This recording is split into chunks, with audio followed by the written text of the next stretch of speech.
اعوذ باللہ من الشیطان الرجیم بسم اللہ الرحمن الرحیم الحمد للہ رب العالمین الصلاۃ والسلام علیکہ یا سید الانبیاء و خاتم النبیین وعلی سائر الانبیاء وآلک وصحبک والاولیاء والصالحین۔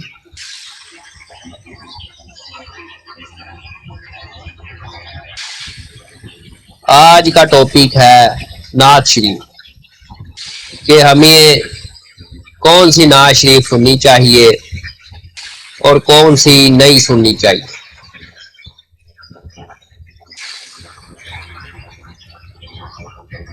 ہم جو نعت شریف سنتے ہیں وہ ہماری کیفیت کو بہتر کرنے کی بجائے خراب کرتی ہے۔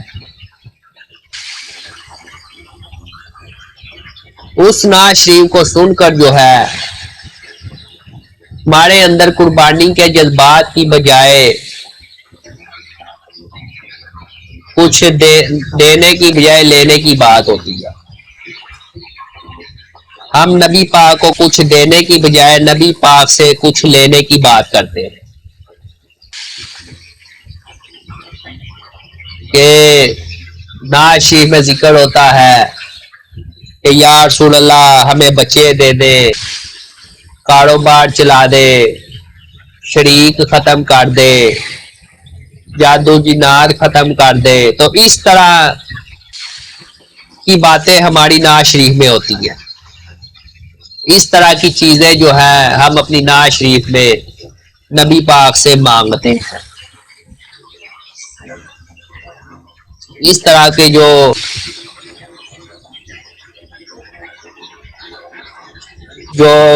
عرض ہے وہ ہم نبی پاک سے کرتے ہیں۔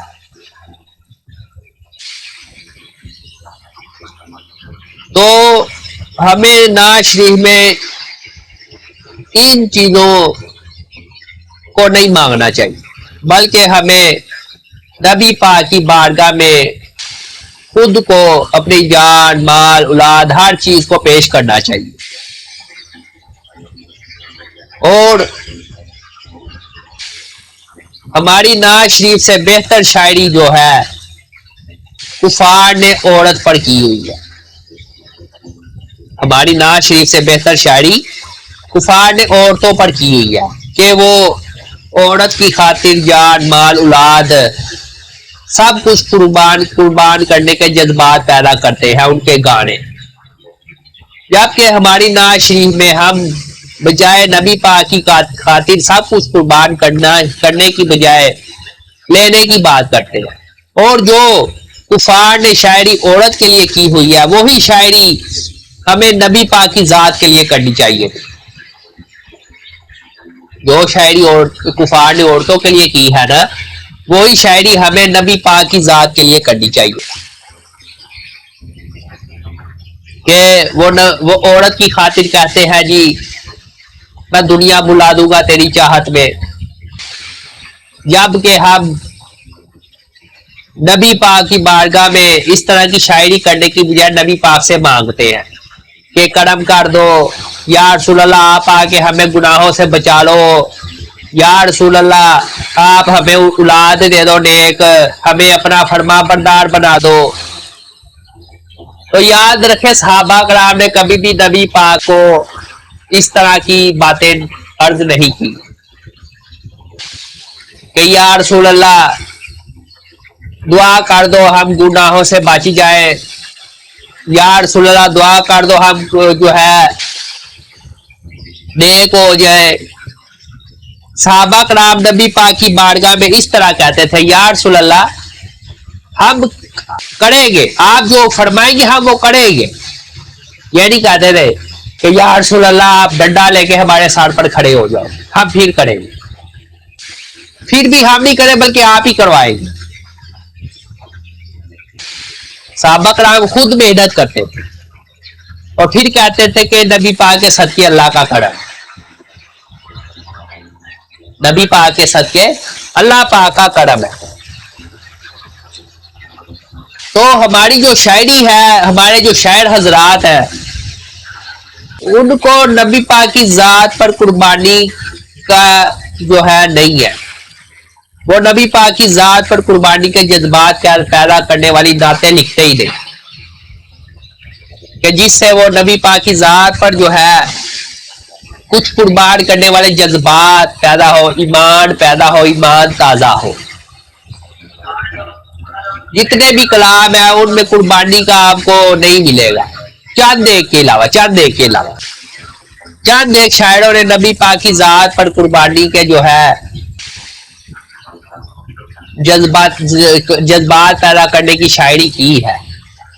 باقی ان چند ایک کے علاوہ اور کچھ باقیوں نے سب نے مانگا ہی مانگا ہے، نبی پاک کو دیا کچھ نہیں ہے. سب نے نبی پاک سے مانگا ہی مانگا، نبی پاک کو کبھی دیا نہیں ہے. تو ہم مسلمانوں سے اچھے تو کفار ہیں کہ انہوں نے ایسی شاعری کی ہوئی ہے کہ وہ عورت کو دے رہے ہیں.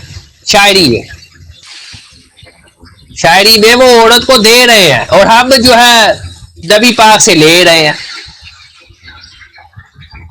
ہم بجائے دینے کے لے رہے ہیں کہ دے دو. ہم نے نہیں آپ کو کچھ دینا، آپ نے ہمیں دینا. ہم نے آج تک نبی پاک کی ذات کی خاطر ایک عادت نہیں چھوڑی، ایک چھوٹی سی عادت نہیں چھوڑی آپ نے نبی پاک کی ذات کی خاطر. ایک چھوٹی سی عادت. صحابہ کرام تھے نا،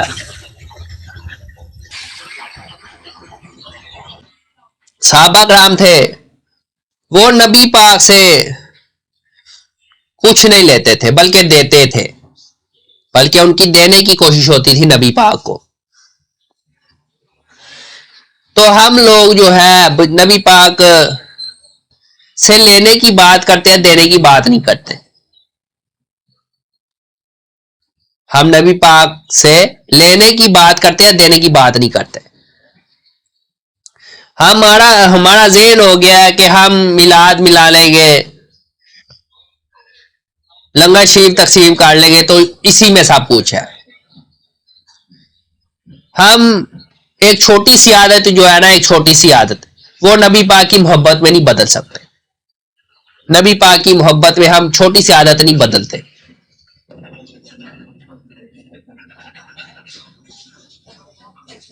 ایک صحابی نبی پاک کی بارگاہ میں آئے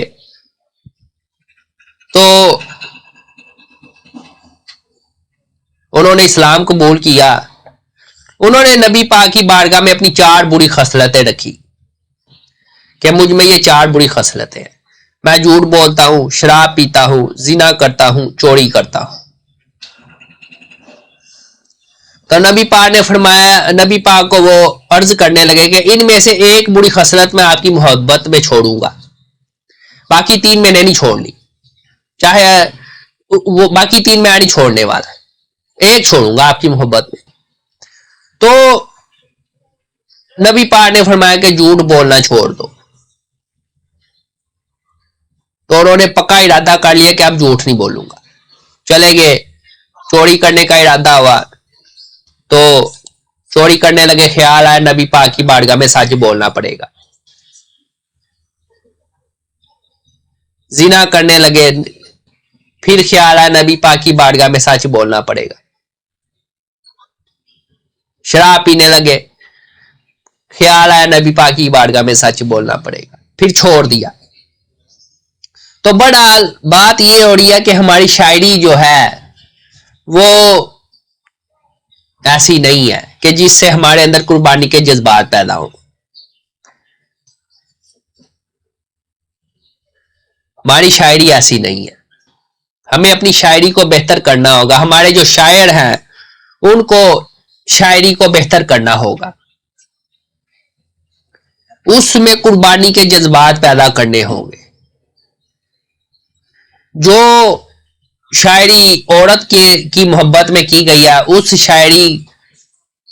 اس طرح کی شاعری ہمیں کرنی ہوگی. سیدھی بات ہے، اس طرح کی شاعری کرنی ہوگی تاکہ ہمارے اندر بھی نبی پاک سے محبت کے جذبات پیدا ہو.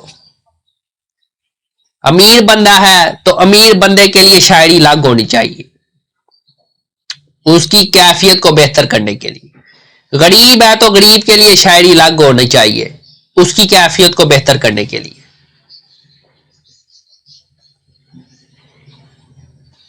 تو ہر بندے کے حساب سے شاعری ہونی. جس طرح غیر مسلموں نے ہر بندے کے حساب سے گانا، ہر بندے کی حالات زندگی کے مطابق گانا بنایا ہے نا، اسی طرح ہمیں ہر بندے کے حالات کے مطابق شاعری کرنی ہوگی، نعت شریف لکھنی ہوگی، تاکہ وہ جو اللہ رسول کی خاطر اس کے اندر قربانی کے جذبات پیدا ہوں.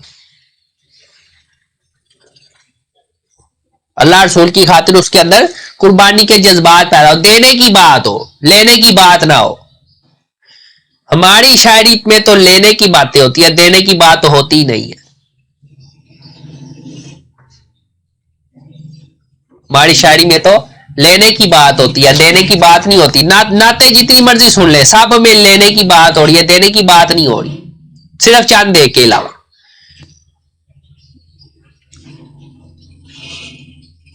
تو گانوں میں جو ہے دینے کی بات ہوتی ہے، لینے کی بات نہیں ہوتی. اور ایک عورت کی خاطر، ایک عورت کی خاطر جو ہے دینے کی بات ہوتی ہے، لینے کی بات نہیں ہوتی.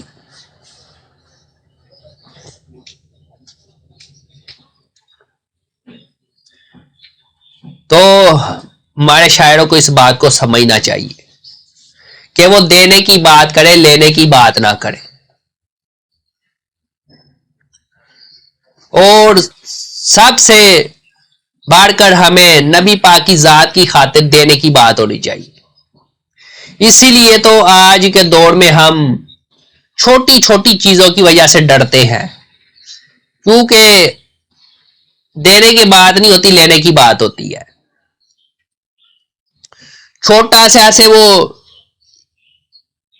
چھوٹی سی سوئی بھی چبھ جائے نا تو فوراً نبی پاک کی بارگاہ میں بھاگتے ہیں کہ بھئی یہ سوئی چبھ گئی ہے، اس کا علاج ہو جائے. کیا وہ ذہن ہی اس طرح کا بنا ہوا ہے کہ بھئی دینے کی بات نہیں، لینے کی بات نہیں کرنی، دینے کی بات نہیں کرنی، لینے کی بات کرنی ہے. جب ہماری نعتوں میں، ہمارے کلاموں میں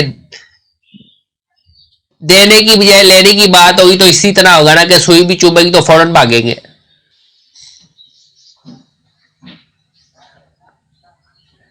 تو شاعر حضرات اپنی شاعری کو بدلے، لینے کی بات کی بجائے دینے کی بات کرے، اور ہر بندے کے حساب، ہر بندے کی کیفیت کے حساب سے نعت شریف لکھے، کلام لکھے، تاکہ دینے کی بات ہو، لینے کی بات نہ ہو. اور سب سے بڑھ کر جو ہے نبی پاک کی ذات ہی اس چیز کی حقدار ہے کہ ہم ان کی بارگاہ میں پیش کریں خود کو، اپنی جان، مال، اولاد، رشتہ دار، دوست، بہن، بھائی، بیوی، بچے، سب کچھ جو ہے ان کی محبت میں قربان کریں. اور یہ قربانی کے جذبات تبھی پیدا ہوں گے جب ہم نبی پاک کی محبت میں دینے کی بات کریں گے، لینے کی بات نہیں کریں گے. دینے کی بات کریں گے، لینے کی بات نہیں کریں گے. جب ہمارے اندر ایسی کیفیات پیدا ہو جائیں گی پھر ہی جو ہے معاشرہ ٹھیک ہوگا. لوگ جو ہے جب دینے کی بات کریں گے، لینے کی بات نہیں کریں گے، تب بھی جو ہے ہم بہتر ہوں گے. ہماری دنیا جو ہے اللہ رسول کی محبت میں فنا ہوگی اور آخرت ہماری آباد ہوگی. اگر ہم اپنی دنیا کو برباد کریں گے تبھی ہماری آخرت آباد ہوگی، اور یہ نبی پاک کی محبت میں ہی ہوگا. اور یہ تو دعا ہے اللہ پاک ہمیں سوچنے، سمجھنے اور اس پر عمل کرنے کی توفیق عطا فرمائے.